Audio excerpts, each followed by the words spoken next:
You ever hear something in the dark? A voice you recognize calling out to you? A loved one, a friend, someone who shouldn't be there, but their voice is so clear, so desperate, that you feel compelled to go check?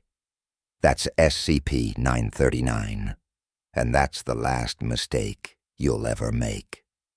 The entity. SCP-939 isn't human.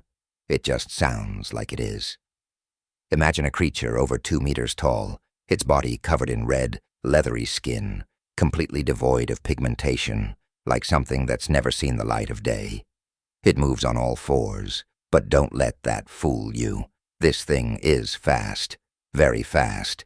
Its spine and limbs are elongated, twisted in unnatural ways, and its mouth, a gaping maw filled with interlocking fangs, sharp enough to shear flesh from bone in an instant.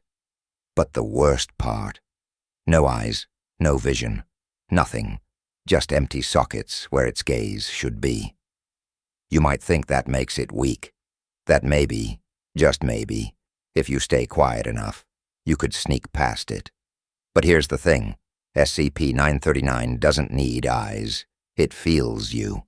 It senses CO2, the breath leaving your lungs, the heat of your body.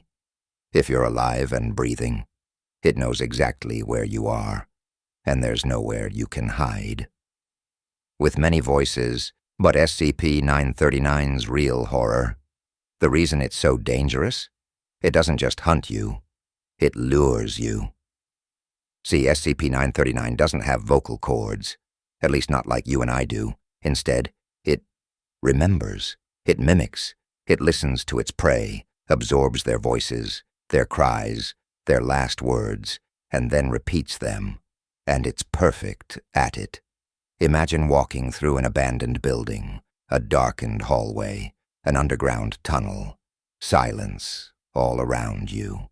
Then out of nowhere, a voice you know, your best friend, your mother, your own damn self, whispering from the shadows, "Please, help me." You hesitate. The voice sounds wrong, distorted, but what if? What if it's real? What if they're actually in trouble? That's the hook. That's how SCP-939 gets you. And by the time you step forward, just a little, just enough, it's already too late. An encounter. Let me tell you about the incident at Site-19. It started with a breach. One of the containment doors in Sector D malfunctioned. A security team was deployed. Standard procedure. No big deal. But then the radio crackled. "This is Dr. Hensley. I'm trapped in hallway C7. Dr. Hensley, a researcher stationed on that floor. Security responded immediately, moving in with high-powered flashlights, one of the only tools that can actually slow SCP-939 down. They turned the corner, saw a figure ahead, crouched and trembling, barely illuminated by the flickering lights. "Doctor, we're here. Stay still." The figure slowly turned its head. No eyes, no face, just teeth. By the time the team realized what they were looking at, 3 of them were already dead. See, SCP-939 doesn't attack like a predator. It doesn't stalk. It doesn't hesitate. It strikes in an instant.